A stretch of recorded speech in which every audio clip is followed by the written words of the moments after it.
Hey everyone, it's Norm Farrar, aka the Beard Guy here, and welcome to another Lunch with Norm, the Rise of the Microbrands. Lunch with Norm. Lunch with Norm. Lunch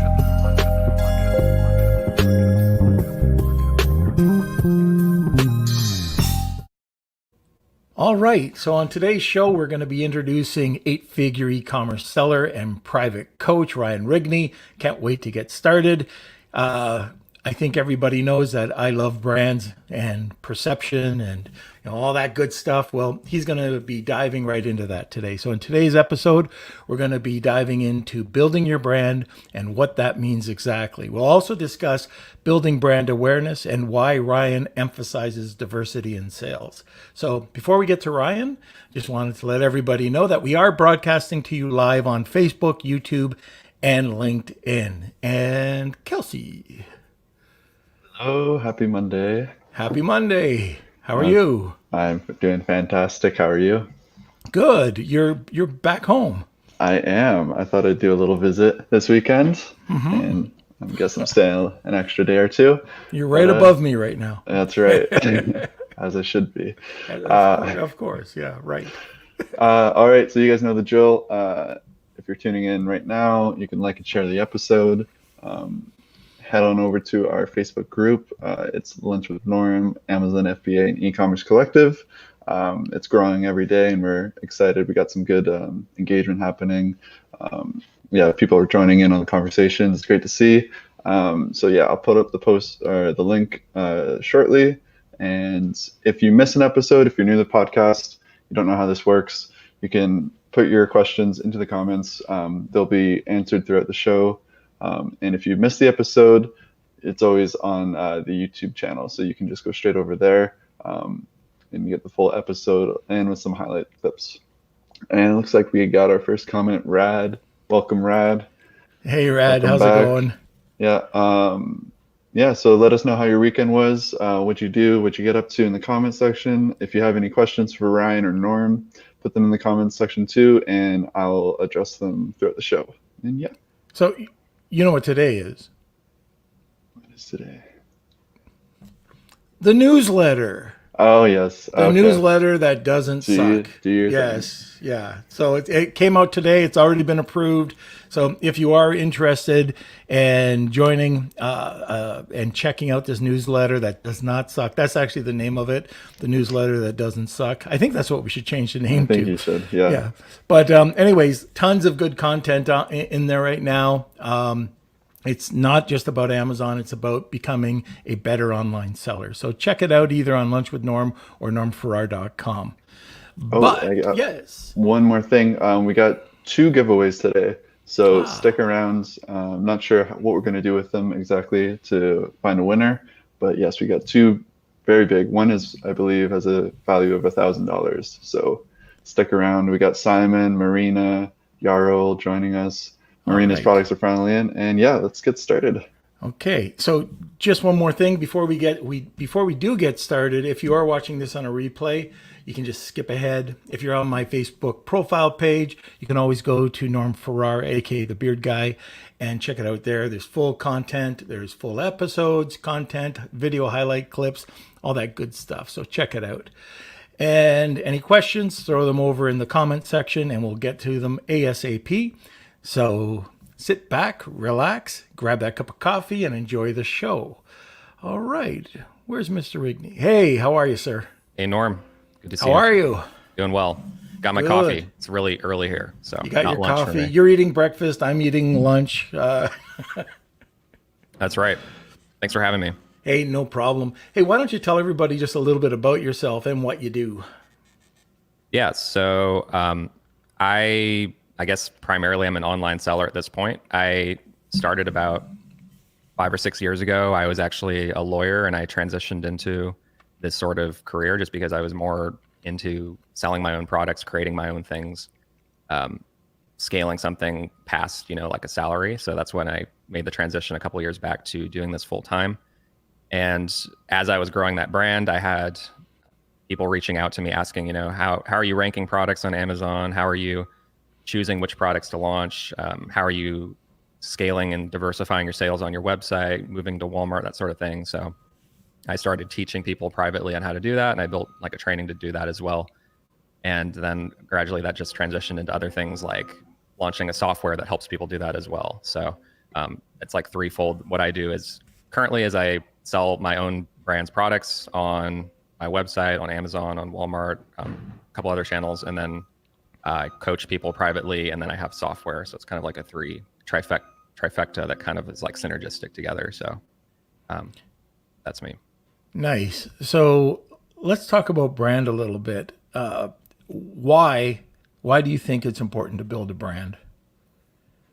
Right. So, I mean, don't get me wrong. You can make tens of millions without building a brand if you want to take that approach and just make Amazon businesses that rank for keywords that are optimized on Amazon. You can do that. You probably have spoken with a bunch of people who have done that as well. Mm-hmm.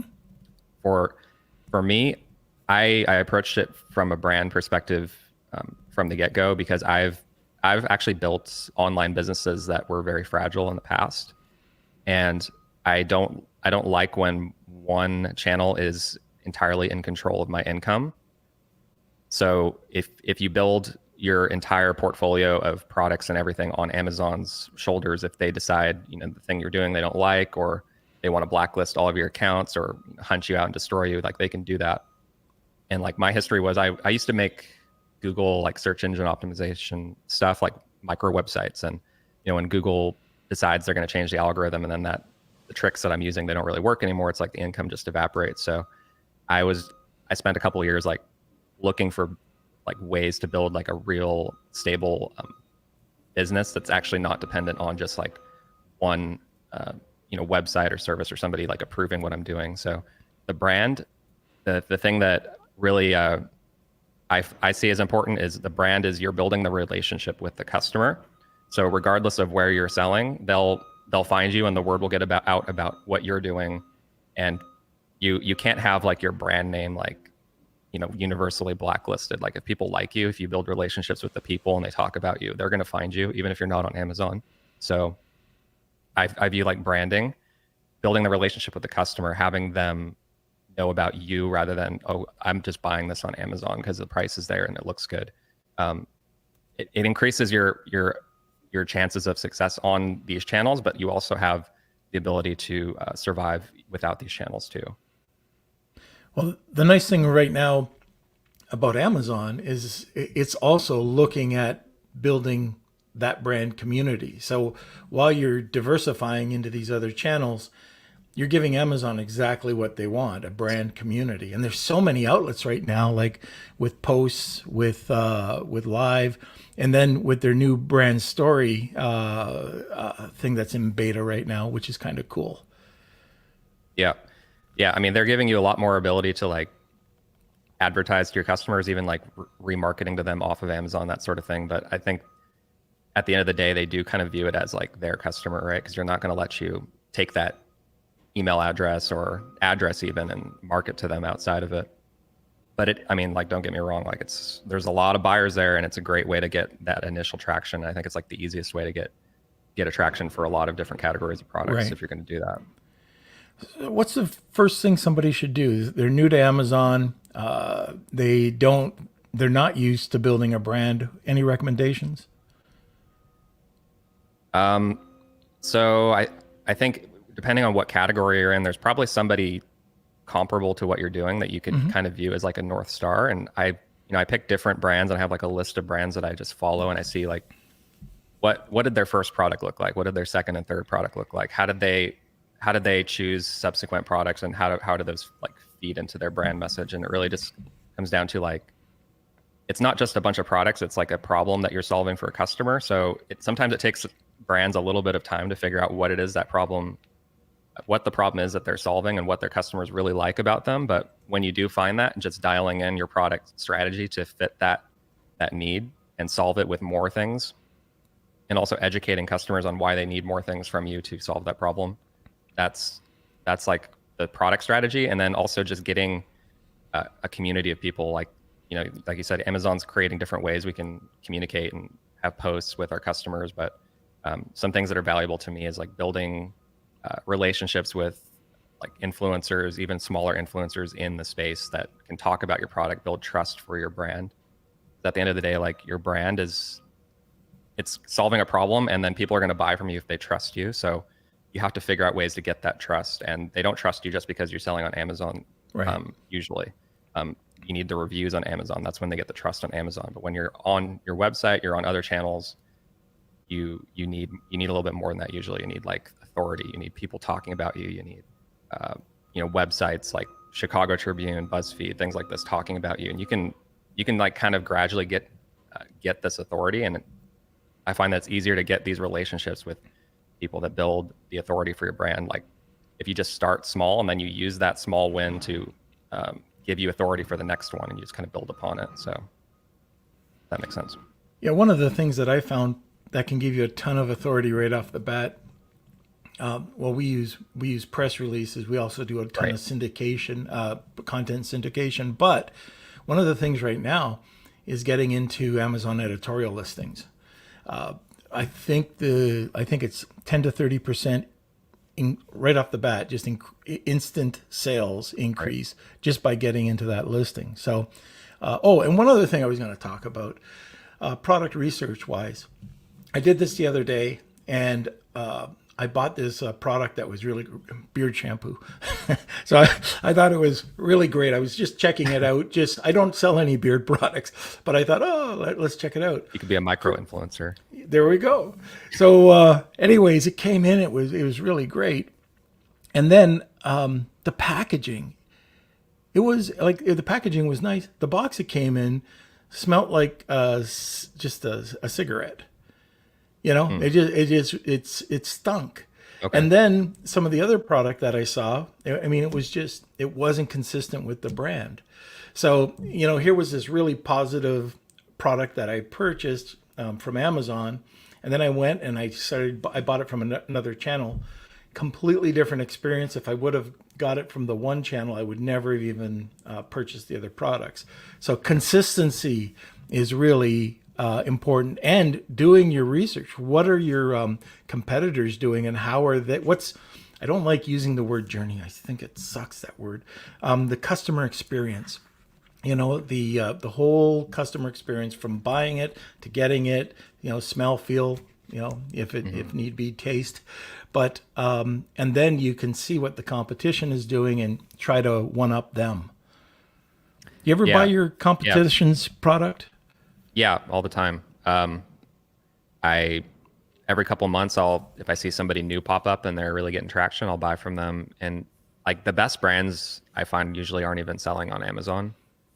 So if you want, you want the best customer experience, like look at who's scaling Facebook ad traffic, who's scaling YouTube ad traffic, because they're competing in like a different ecosystem where it's not just you need like 3 good images and like a bunch of reviews that you can get pretty easily on Amazon. It's like they have to have the messaging on point. They have to, when people get the package, like they're going to be sharing the website with their friends if they have a good experience. So like they put more effort into it because they have to. Right. And I found, I don't know if you've ever checked it out, but Etsy, if you want to have a really great user experience, check out I sell a lot of beauty products. So you go to Etsy, and you've got these incredible artisan soap makers, right? Right. Now, check it out. Just see what they're doing. And you're seeing that a lot of these other people on Amazon, they're just taking the typical tuck box and, putting something into there and selling it for, $5. You do it this way and you can sell it for $14.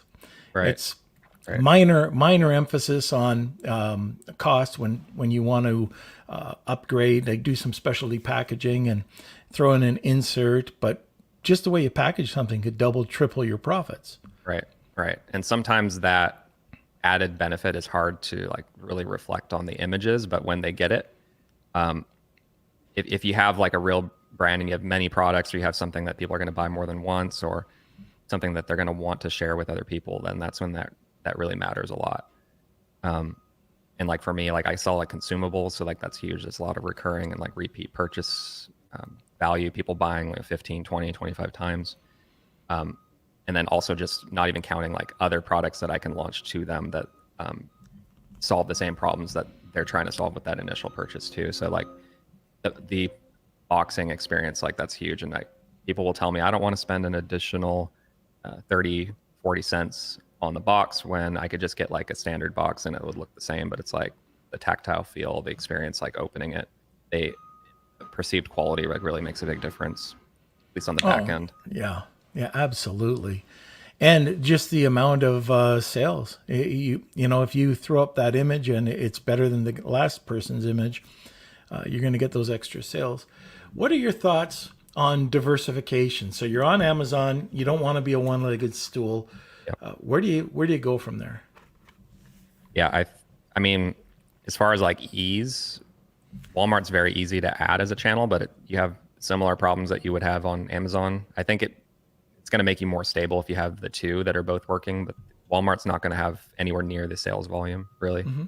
Like 5% maybe if you're lucky. 5%. What do you get? Well, I'm just curious because it could be all over the board. But Yeah. wow, 5% is, I thought it would have been a bit higher. That's not what I'm seeing. I've heard people say up to 15%, but it just seems like it's not quite there in a lot of categories, at least not in mine. Yeah, that's like me in Canada, just selling Amazon.ca. Yeah. I can't sell squat in Canada. Right. Yet some people are selling. Well, I've had one person come up and say that they're killing it in Canada, and they wouldn't tell me they're listening. Yeah. Yeah. Yeah. I mean, for me, like I'll have a product selling 150 units a day, and then I can be on page 1 on Walmart for the same keywords, and it's getting like 3 to 5. So, One of the places that is killing it, like for me right now too, and you don't hear about a lot. Thank you. So you don't hear a lot of people talk about it, is eBay. The new eBay is not the eBay of 5 years ago or 10 years ago. Like I think every online seller used to sell on eBay at one point, but they went away because it sucked. Like the platform just sucked. yeah. They've What's new about it? Well, they've got the full circle. Well, first of all, they have a person that will talk to you. So you'll have a rep that will talk to you. The second part is the branding page that you have. There's just they're doing a lot more to help the online seller, even getting the product into the system, working with a brand rather than multiple brands. So they'll protect your brand. And to get to the deal of the day, because it's new, you're able to get like listed on a deal of the day, and you're getting sales. I've got, like, for one example, I think a few people probably heard me talk about this. We had 3 hazmat issues that came up, one after another. Resolved. But 3 times it happened on the same product, killed the ranking. Just decided to throw it up on an eBay. And so we put 3 products up, not just the one. And we ended up getting 150,000 in sales.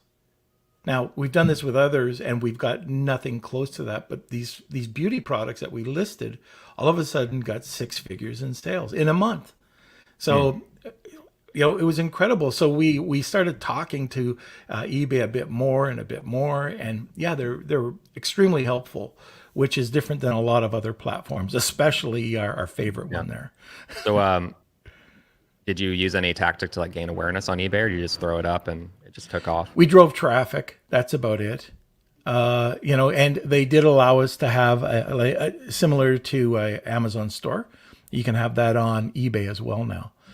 So it's great. I've been trying to talk to eBay. They won't return my bloody calls, but I'm trying to talk to their business development person to put together a program to let Amazon sellers know about this. But you know what?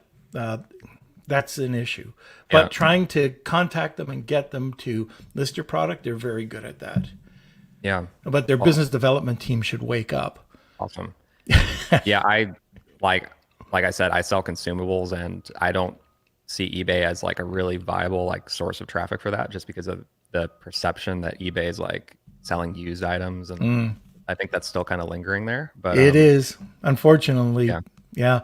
And congrats on what you're doing. That's a smart move. I love recurring income, having that consumable, or like for me, it's beauty products. So recurring income. And I don't know about you, But one of the things that we try to do is we don't care if we lose on the first sale. We'll give the bloody product away, or if we have to pay up to 100% in PPC, Yeah. go ahead, Yeah. have it. You know, some people have heart attacks because of that. Exactly. But we think that if we can get our brand in front of them, that they're going to come back to us. Right. Yeah. Yeah. You can go on the red on consumables and recurring stuff. And the thing on Amazon is like most of the people you compete with, they don't view it like that. So when they see they're, like losing money on the front end for weeks and weeks, they're just going to back down.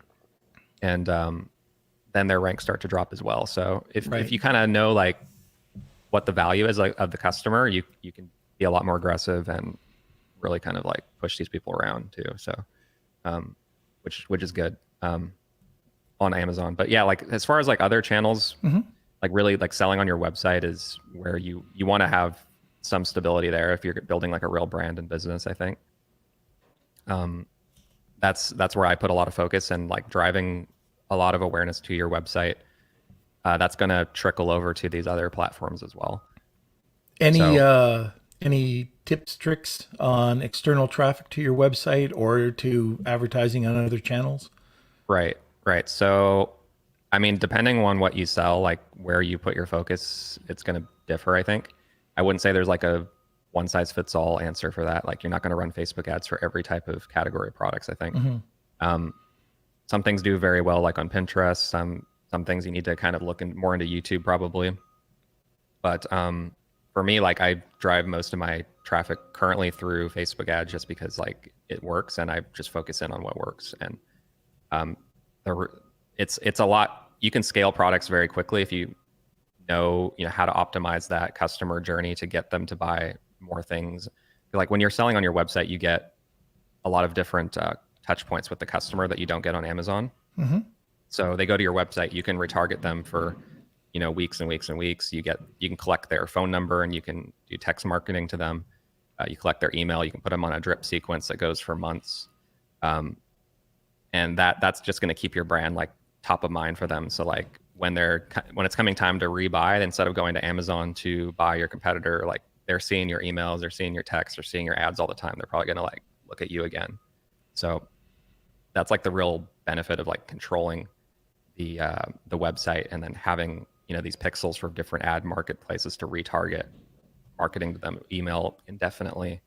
Then whenever you run like sales for like Black Friday, for example, you've got a list of all these emails, all these texts built up, and you could just blast them, send them to your website, and it's gonna be a lot easier than say like running a lightning deal on Amazon. Like if that's your only like promotion mechanism for like big sales, it's like you're kind of at a disadvantage now if you're really like competing against brands that are doing this sort of thing. Do you do a lot of email marketing? Yeah. Anytime there's like like a quarterly sale or something, I'll do like a blast. Then I have like drip sequences depending on what they buy.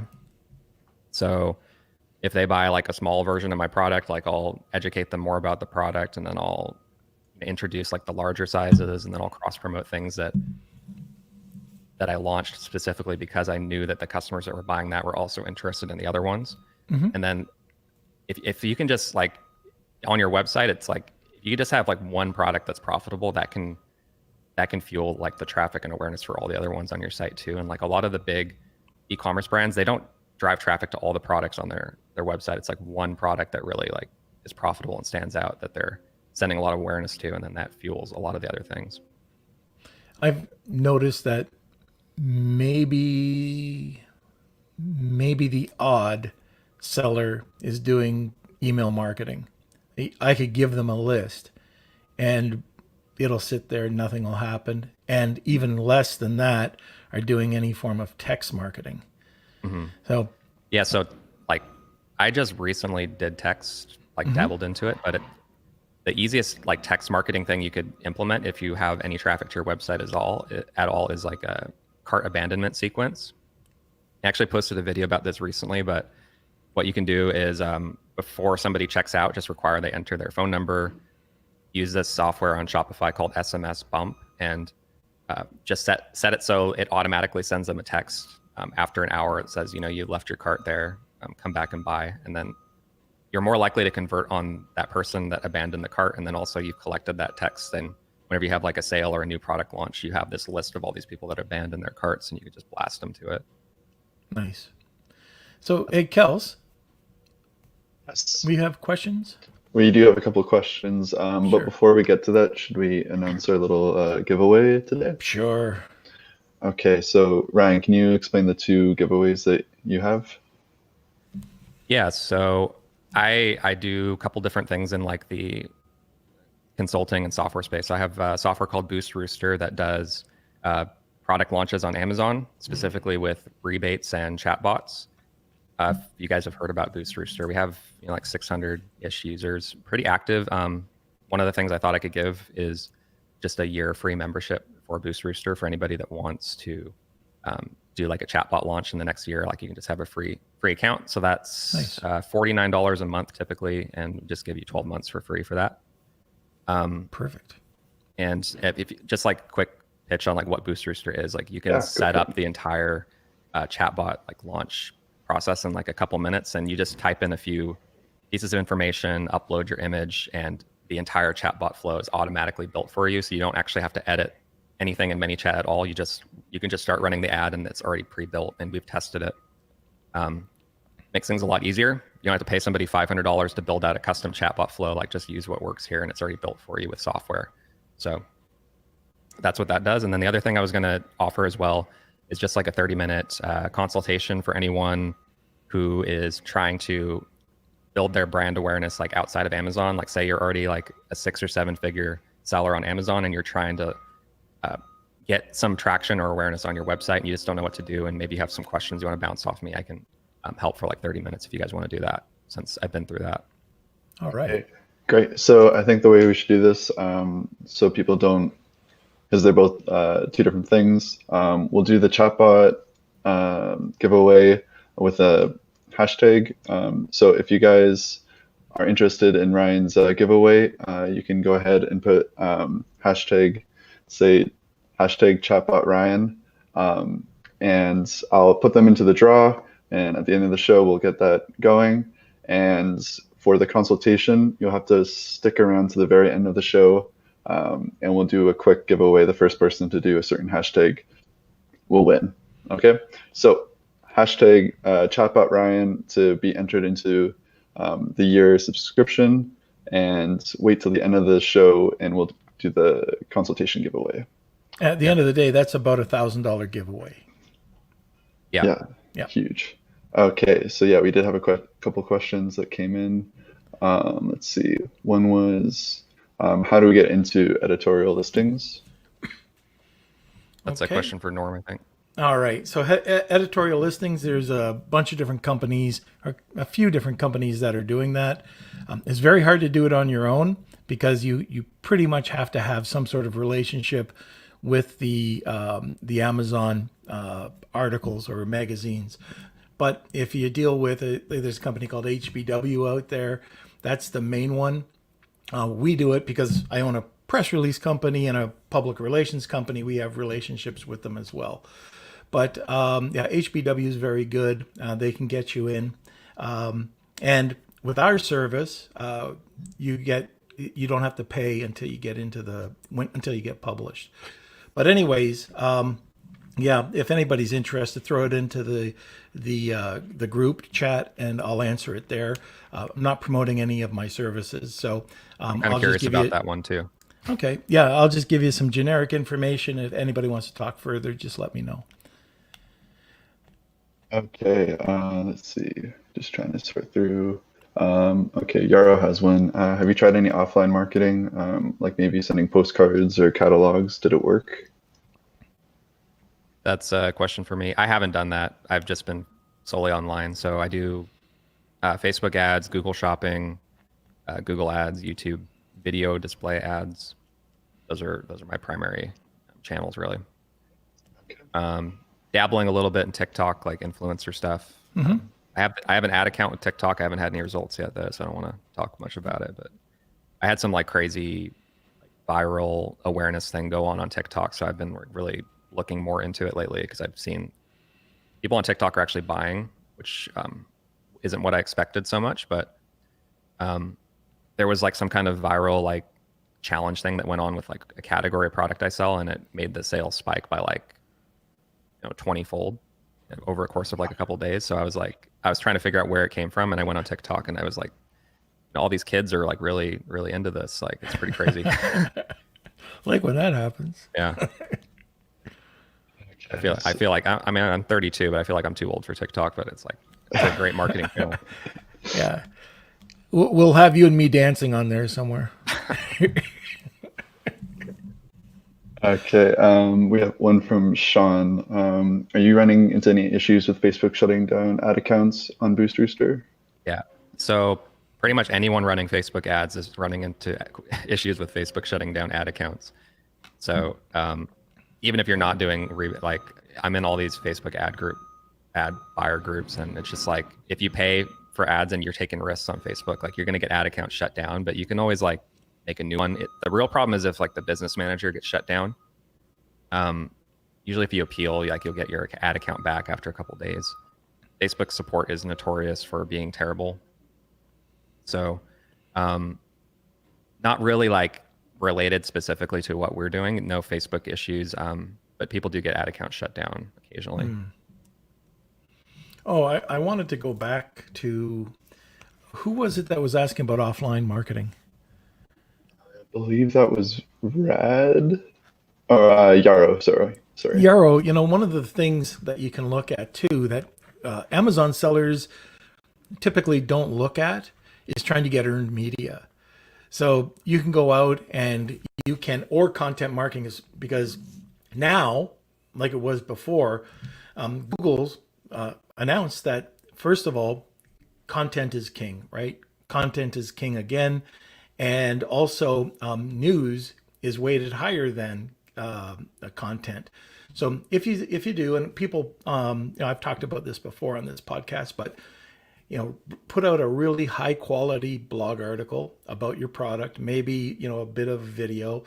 And then once it's published and you syndicate it, don't just put it on your website, syndicate it, then go and get a press release done. Take that video that you put, embed it into the press release where they allow you to do that, link your press release back to your Amazon listing. Now you're getting authorized links going back to Amazon or over to Facebook. And you've got the two talking. So Amazon loves it because of the authority, external traffic. Google loves it because of that, because of the content. Don't cheap out. It's got to be good content.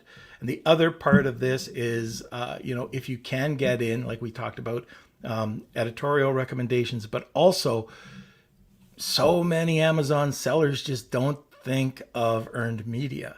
And that's where it's at. That's the next level. It's not for the beginner, but medium to larger sellers, you got to do it. You'll just get, they say that with earned media, you'll get 50 to 100% ROI over time.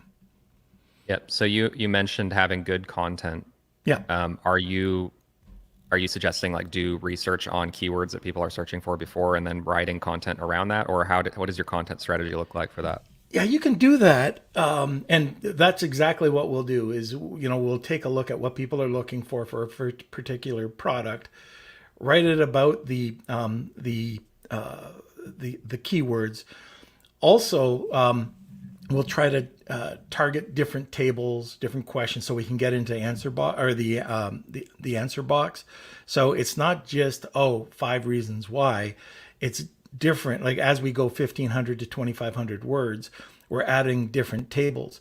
The other thing we're doing is every quarter we're adding another 250 to 500 words to your content. It's constantly being fresh and it's constantly being updated by the spider. So having like the separate tables, that just makes it so there's like on Google it populates as like a drop down or something like that. Yeah. And the other thing that's awesome, guys, I don't promote anything like unless it's really cool, but I don't take any affiliates. But you got to check out this app called Phrase, Frase. I don't know if it's phrase.io or if it's just Phrase. You got to get it. So with our writers now, we have told them that they have to use Phrase to do their research. So what it'll do is it'll take the top 20 that you put in the keyword. It'll take the top 20 articles that come up with that keyword. You write the article, you put it into draft, you take the URL, it'll tell you the 10, 20 things that you have to do or that you've done correctly to be on page one. And if you remember, ask the public, which is like a mind map of, what you can ask somebody or, write about. This one does that, but it's on steroids. It takes it and it shows you the number one article that you can check out. And then you take a look at that. Now you can do related articles on it. But your writers, if you're hiring somebody, this just allows them to just, it's very easy to find the content. Okay. So FRASE, you Yeah, said? FRASE. Nice. We I did wrote it have, down as well. we did have a couple of questions that come in. So Simon is asking, what's the best practice for brand marketing with YouTube? Yeah, I mean, on YouTube, I've had the most results organically, really, like working out deals for content with people that have existing audiences and large or semi-large subscriber bases. So I would find people that were talking about like things similar to what I'm selling and that already had videos out there and had like 10,000 subscribers plus. And I would just send them an item for free and say, try it out. If you like it, let me know and we'll work out some kind of deal, maybe that, we can pay you to make some content. And, I've done that and I've had them like make content around keywords that people are searching on YouTube because YouTube's like a search engine too.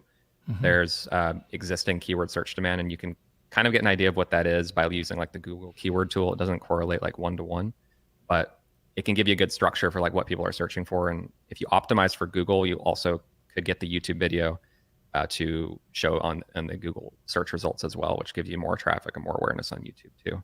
So like working out deals with people that already have people watching a lot of minutes on their channel. So when they make a video for you, the video is more likely to appear for whatever keywords they optimize for. I've had the most results with that. You can also use that content on your website, on your ads, if you get rights to it too. So that's been really, really great for me. I guess you have to ask for those rights before they do the production. Yeah. So I'll just say like, I'm going to compensate you for the video and I'll just send them like a 1-page contract that says we get a license to use the content for marketing purposes. And that's in exchange for the compensation that we're paying you. Mm. You know who's an incredible YouTube marketer is Rob Stanley. Rob Stanley. Yeah. I've talked with him quite a bit. He blew me away with his knowledge on YouTube. Yeah. Trying to get him on. I had an hour-long interview with him for my students in my program, talking about how to optimize videos on YouTube. Yeah. But yeah, he's a smart guy. He is. That area for sure. Okay, Kels. Okay, we've got a couple more minutes left in the show, but let's see. I have a product that sells on both Amazon and my website. Should I price it similarly? Thanks. Yeah, it's kind of a tough question. So like if you're driving traffic to your website, you want to have big enough margins that you can earn enough to like get, see your positive ROI. So you're actually making money when you're running the ads. On Amazon, you don't need as large of margins to make the ad spend work, I guess. At the same time, you want some kind of like consistency across the platforms. Like you don't want somebody to go to your website and then see that on Amazon it's like $10 cheaper, and then it's going to screw up all your customer retention and getting people to get in the habit of buying on your website. So I like to make the website offer like comparable to the Amazon offer, but that can kind of impact your Amazon conversion rate if you have to charge like a lot more than your competitors too. That's kind of a tough question. But like on my website, I want people to get in the habit of buying it there and have as good of an experience on the website as they do on Amazon. So the shipping has to be comparable. So I work with a 3PL that does like 2-day and next day shipping options, which is Deliver. That was like pretty helpful for getting people to keep buying on the website, because before I did that, they would say, I'm just going to buy it on Amazon next time. I can get it in 2 days. Then you'll just lose all your customers back to Amazon, and then your website doesn't grow. You want like repeat purchases on your website if you're doing that sort of thing. So making the offer and like the customer experience as good as Amazon is something that you should focus on. That does start with price too. One of the things for us when we're driving traffic over to the site is if it is going to be a different price, have something that they can't have on Amazon. So it could be the same product, but maybe have another product available. Like for us, let's say it's soap, have a scent that's available, or have a sample bar, or I use the example shampoo with a small bottle of conditioner, and it might cost you next to nothing, but you can increase your price. So it's not looking like, it's not comparable. Right. Yeah, that's good. Also, like more bulk discounts, which you can do on your site, then you can really promote effectively on Amazon. So like I'll make the price cheaper on my website if they buy like 6, or if they subscribe, I'll make a bigger discount incentive if they subscribe on the site versus Amazon too. Right. We got 2 more quick questions, and then we'll get to the contest. So Rad, if I have a problem with my brand listing, whom should I contact? So I think that's for you, Norm. If you have a problem with your brand listing, who should I contact? Are you talking about brand registry? Yeah. So, well, if he replies, I'll post it up. And then our last question is from Nathan. How can brands hold off Chinese competition? Well, how do you hold them off? So the real advantage they have is price. That's it, right? They're not inherently better at anything. They just have access to the manufacturers, which give them lower price. So focus on the branding and building the relationship with the customer. That's where they don't spend a lot of their time because they don't have to. In general, that's what I would say. Like, I think like the packaging experience, like the aesthetics of your product, you can do a lot more work in that area than they typically do. If you work with the Chinese manufacturers, you'll probably notice like if you really want a high quality like packaging experience, you usually have to like get packaging from somewhere else. Like they're not doing it in house, but if they're competing with you, they're doing everything in house, usually just to save money. So try to launch products that aren't just dependent on price entirely, and find ways to make your product experience better. Build the relationship with the customer, build communities where you're talking with your customers, whereas they're not doing that a lot of the time. So like one way that I build relationships with customers is I build Facebook groups around topics. And when you control the Facebook group, you control like which information they're seeing. And if your brand is like always at the top, it's like just being at top of mind and being trusted, getting them to buy from you again and again. That's like the best way to do it, is from my experience. So Yeah, I can give you like you nailed it. There's so many people that are fearful of Chinese sellers or whatever country sellers selling for cheap. Well, that's what it is, cheap. And if they want to have product cannibalization and get pennies on the dollar, go for it.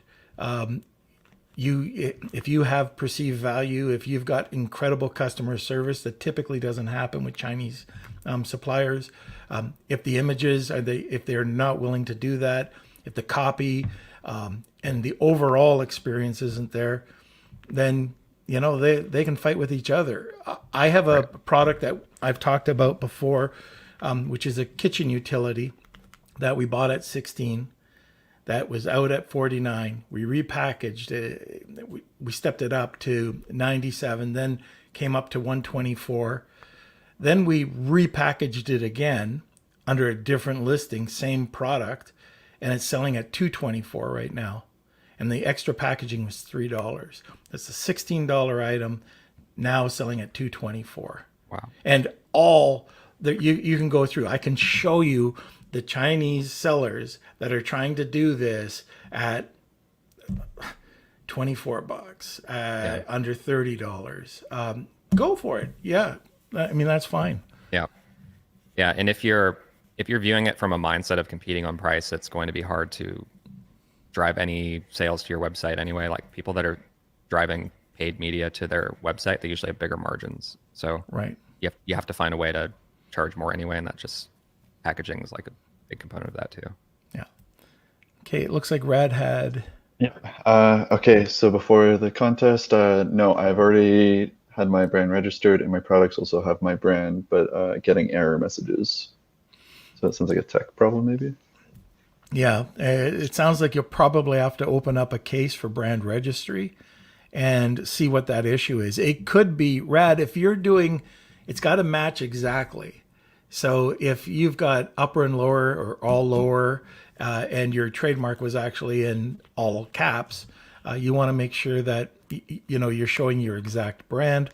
I don't know the issue exactly, but if you are getting that error, probably the best thing is to open up a case for brand registry. What do you think, Ryan?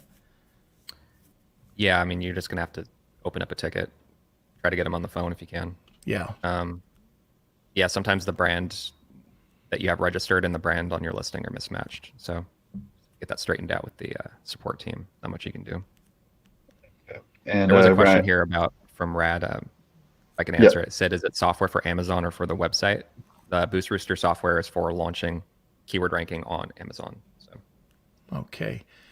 All right. So I think that's it for the questions. okay, I just got one more entry that came in. Okay. For today's show, I figured because we have a lot of um, users that are in the community asking for the contest or apply for the contest. We do have a couple of people that are winning multiple times. So I decided to give everyone who hasn't won yet 2 votes. So hopefully that'll ease Okay, it. there we go. Okay. That's fair. All right, so let's get that started. Just a second. Oh, Near's got a good answer too.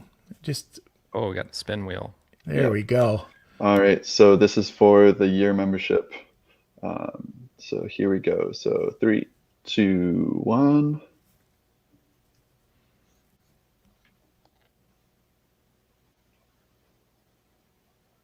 All Okay, right. new winner. We have Bia. So Very there's good. Is that the full name? What's the full name here? yeah, And to get the information, Bia, you're just going to send the information over to Kelsey. Is that yeah, yeah, correct? yeah. So Bia, just contact me either through Facebook or you can email me k@lunchwithnorm.com and we'll get in touch. Hey, And Near's put a. This could be something that could help out too. okay, sometimes you can just delete and upload using flat file. Okay, and then Thanks, Near. yeah, thank you. And for the 30-minute consultation, we'll do the first one that comes in on my StreamYard. So what should we make the hashtag? Any ideas? What? Okay, so I don't. What do you want to say? I want Ryan. There we go. I want Ryan. There. Okay, so first one that pops up, hashtag I want Ryan, you're the winner. All right, That is so that's also incredible. Thinking on your feet. Yeah. okay, so yeah, while we're waiting for that, yep, you guys can wrap up. Oh, Faye. Faye, there we go. Okay, so Faye, contact me either through Facebook. Oh, we got a couple of people coming I've in. got a bunch of people. All right, so Ryan, Facebook user. or Faye, sorry, you're the winner today. You can contact me again, Facebook, or just my email, k@lunchwithnorm.com. And thanks, guys. Said, I want Ryan Kramer. That's not me though. Rad, No Ryan. contest. Ryan is coming on the podcast, but he's not on right now. Yeah. Okay. Okay. So, Ryan, I don't know if there's anything else you want to talk about, if there's the last comment or anything. Um, I'll put you on the spot. yeah. Anything else I want to say? Oh, just thanks for having me. It's been great. No, it's been great. Yeah, I love talking brand. Yeah. Happy to do it anytime. So yeah, thanks for having me. I don't really have anything else to say. All right. Hey, what about getting hold of you? Yeah. So if people want to get a hold of me, I have brandboostblueprints.com. So that's like my private coaching consulting for people that are building brands and want to sell on Amazon as well as other channels. Also have boostrooster.com for the software. And I have a YouTube channel. You search my name. Those are probably the best places to get in All touch right. with me. Fantastic. Well, thank you again, and hopefully we can have you on soon. Thanks, Norm. Talk to you All soon. right. Okay, everybody. So that's the end of today's podcast. And man, we're getting some really great prizes. Like these 2 prizes that Ryan gave out today. The one was worth $1,000. The other one's priceless. If you get a half hour with Ryan and get to, dig into some of his expertise, it's worth a ton. So again, if you are looking for these whole episodes, you can go over to Norm Farrar, aka the Beard Guy. If you want to see my mug or Kelsey's mug or Ryan's mug, you can always go over to our our YouTube station channel at Norm Farrar. Kelsey. Yes. Yeah. Thank you, everyone. So we are getting more and more users every time. So yeah, for the next contest, maybe we'll have it so that only new entrants can have it, just so it's a little more fair. But yeah, thanks for having or spending your lunch with us. That was great. Do you want to talk about tomorrow's guest? We have a special Tuesday episode. Yeah, we don't usually run on Tuesdays, but we feel that this is a really important podcast to get out there. It actually starts today, December the 7th, where Mike Zagar has put together 12 days of nuggets, which is to help the underground railway. Oh, sorry, the